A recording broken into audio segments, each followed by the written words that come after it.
At this stage of the growing season, your vegetable garden should be full of energy and growth.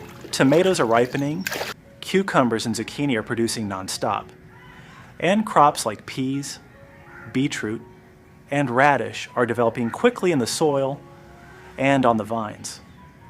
But here's the truth. All this growth takes a lot of nutrients from the soil. When your peas stop flowering, beetroot stays small, or radish roots don't thicken properly. When leaves start turning yellow, or growth becomes slow, that's your signal to act fast. Instead of using chemical fertilizers, today I'm sharing a simple, natural solution using yeast. Here's how to prepare it.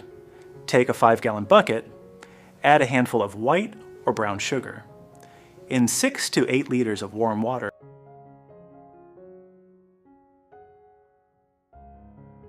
dissolve 20 grams of dry yeast.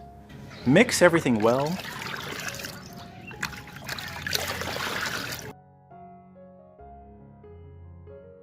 and let it rest for 2 hours. After that, stir again, and it's ready to use. Apply this solution directly to the soil around your vegetables.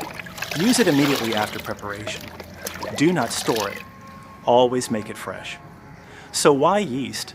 Yeast is rich in nutrients and beneficial microorganisms. It activates soil life, improves root development for beetroot and radish, boosts flowering and pod formation in peas, and supports overall plant growth. The natural vitamin B in yeast helps keep leaves green and healthy. Just like dough rises with yeast, your vegetables will respond with stronger growth and better harvest.